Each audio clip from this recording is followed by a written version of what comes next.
concept of primitivism.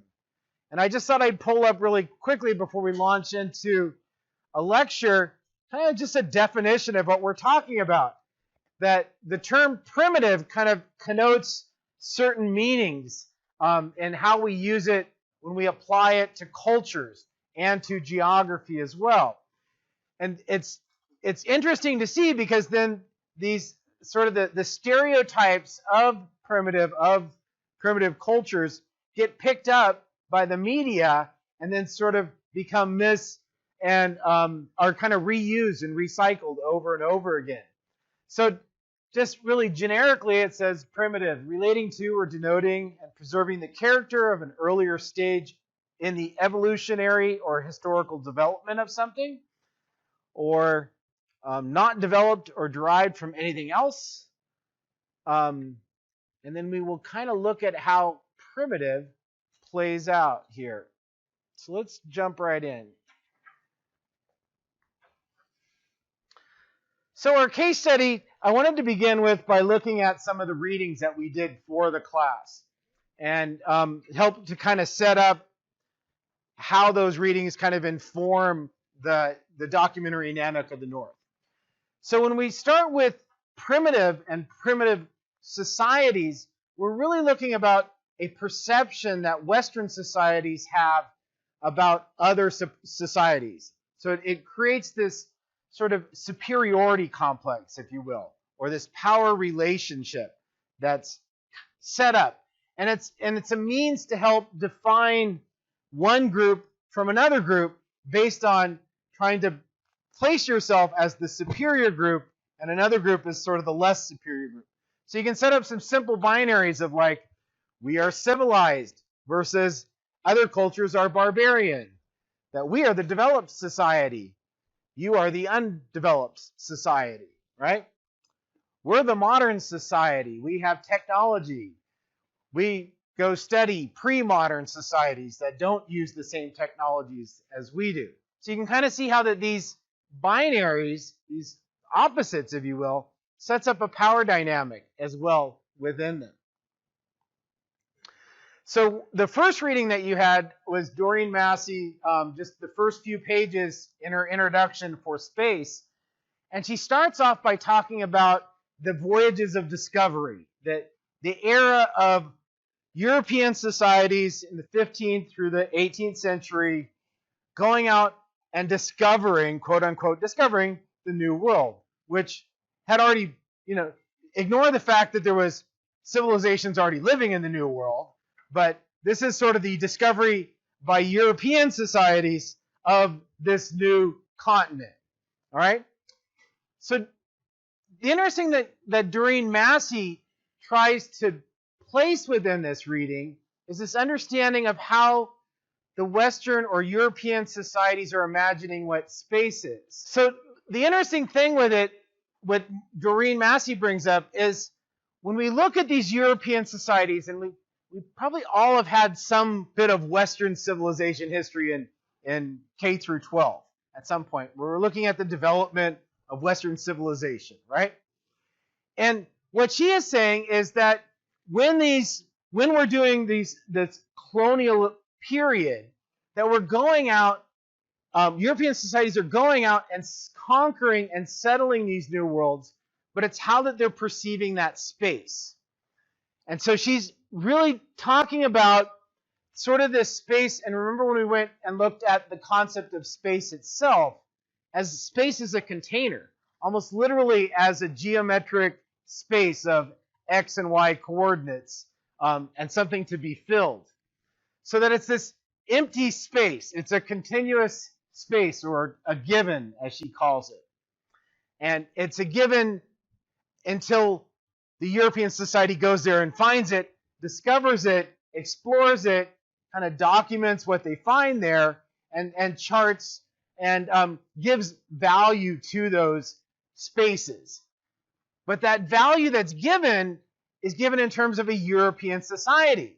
That it's how is it useful to Europeans? Can we get chocolate? Can we get sugar? Can we get sort of new types of products? Can we get wealthy off of these people? Like, can we get gold or, riches? All right. So it's really what Massey is getting at is that it's that non-material cultural trace. It's a imagination. It's an imaginative geography, but it has these real, very strong impacts, right? That it's like we conquer a civilization because they're not really there, because we don't imagine them as being as superior as us. They're not developed.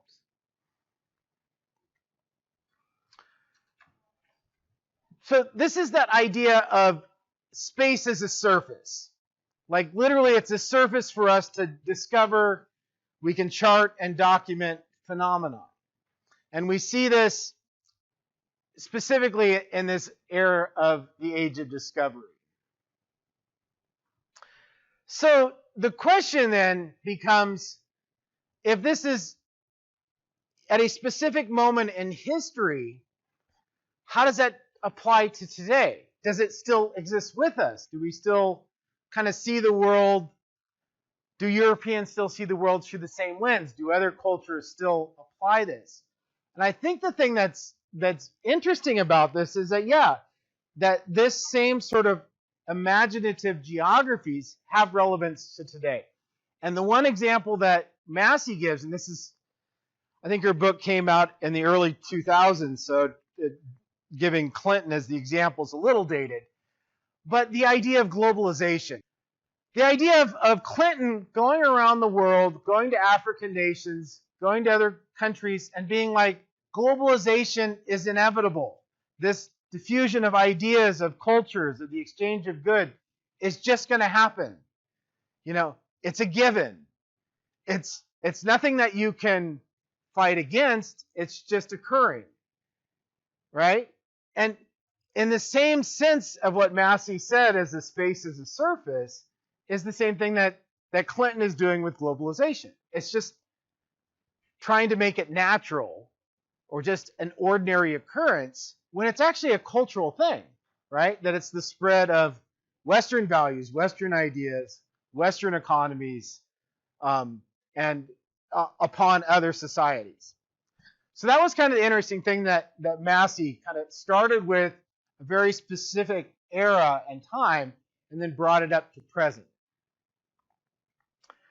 So the second reading, we had two sections for Massey, still fairly short readings this week, was Prinz on the visual media and the primitivist perplex.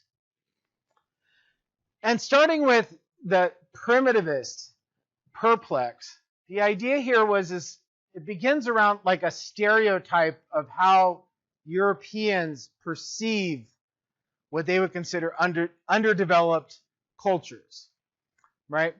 And that they would see or idolize indigenous cultures in a very specific way. That they'd have this idea of the primitive perplex of being a noble savage, somebody who's peaceful, that they kill only to eat or to defend their family. They're not wasteful. They're closer to nature than Europeans are, right? So that they can kind of idolize them, but also set them as lesser than them in the same sense. And the perplex, the idea of the perplex, which in one of the short little lectures that Georgia does online, she talks about how that the indigenous people start understanding that these Europeans have this very specific view of them, and then use that view against them to get something out of them. Like, oh, you think I'm less smart than you, I will use that to get something out of you in return. So that they kind of use this own European worldview and turn it around on them. And so Prinz kind of gets into that logic a little bit. So let's take Prinz's idea of this myth, if you will, and how that the myth of that noble savage is perpetuated even till today. All right. So we see this in modern, these are two Disney movie examples here, that we can either like start to recognize these myths of the primitive culture and start discussing them, start kind of like getting our heads around that cultures are just diverse and different, rather than that we all have the same worldview, that essential idea that we don't need to essentialize, that we can see this. And so I grabbed this one, debate between Elizabeth Warren, Senator Massachusetts, and Donald Trump. Donald Trump keeps calling her Pocahontas. She keeps saying, I have Native American blood, right? And so it pits up this argument between two white folk about who of this use of this term Pocahontas. And if you don't know the story, let's bring in the myth.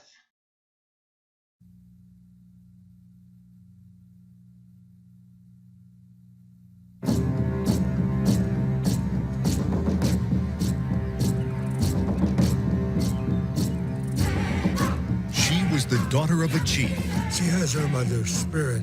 She goes wherever the wind takes her. Come down here! And she lived a life of freedom. No, not that way. Watch out! Come on, lads! Steady on your course! He was an explorer, searching for adventure in a new land. Come on, men. We didn't come all this way just to look at it. Let us hope they do not intend to stay. I'm counting on you to make sure those heathens don't disrupt our mission.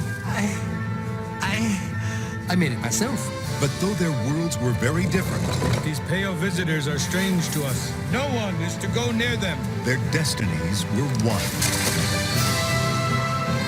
From Walt Disney Pictures comes the story of an American legend. Who are you? Pocahontas. Come round the hidden pine trails of the forest. Come taste the sun-sweet berries of the earth. Come roll in all the riches all around you. And for once, never wonder what they're worth. Hello, John Smith. The tree is talking to me. Then you should talk back. He's handsome, too. Oh, I like her. She believed in her dreams. Hookworm has asked to seek your hand in marriage. I think my dream is pointing me down another path. Followed her heart. What are you doing here? I had to see you again. You'll be turning your back on your own people. I can't leave you. And found a love that changed the world. Let the spirits of the earth guide you. I love him, Father. Bravo!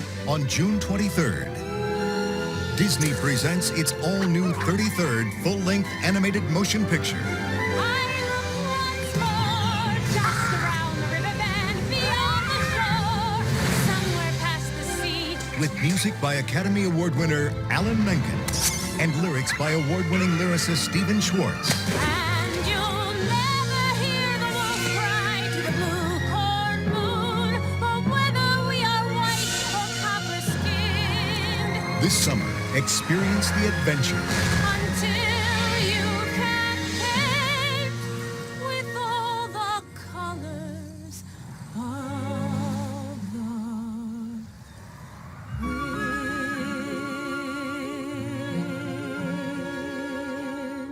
Pocahontas.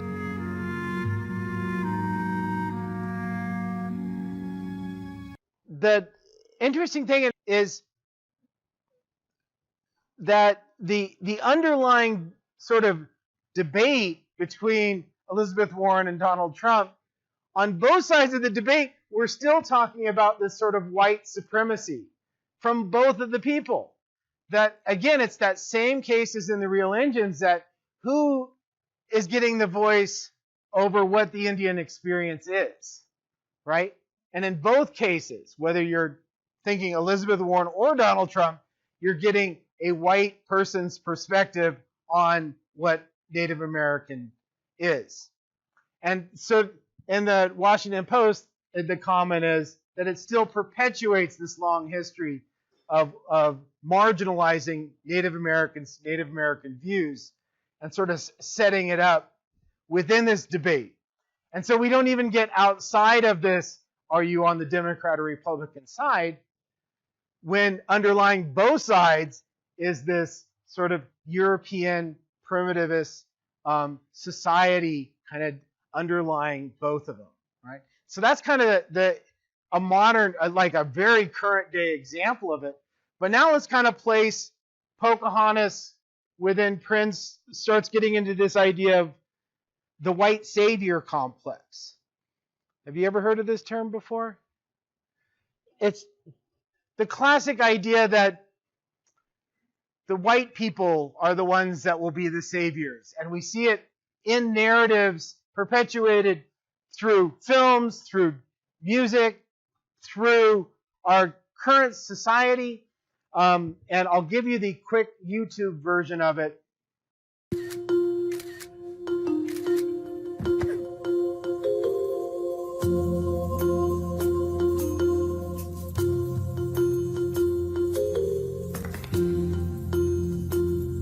What we stumble upon the most is the white Western person who has traveled to a far distant country and is taking a selfie among 10, 20 African children and placing yourself in the middle of the photo and playing kind of the main character of the story that you are presenting.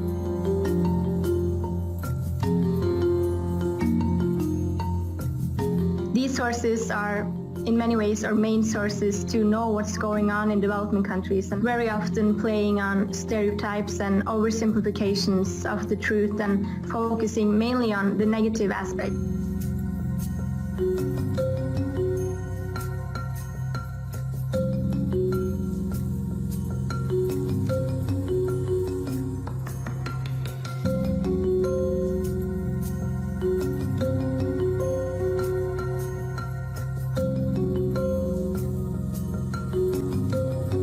Are you going there because you want to become a more popular person by publishing photos to share with your friends and followers, or is it because you actually want to do something good?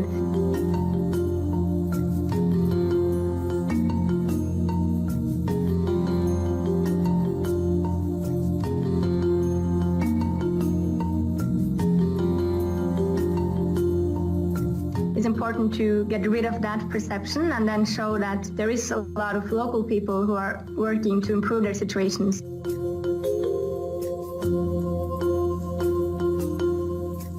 Quit the selfies. And if you want to take photos, please leave yourself out of it. At least don't play the hero in the photo.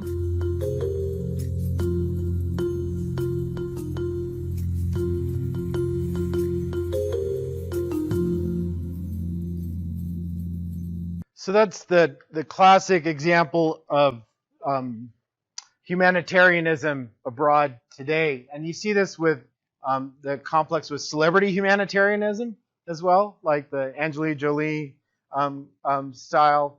But you see it in popular shows like Game of Thrones with Daenerys, right? The movie The Blind Side with Sandra Bullock of rescuing the African American from the streets and helping him become a football star in the South. So that these kinds of roles still perpetuate that myth of developed, underdeveloped, primitive society, and a sense of white superiority as well.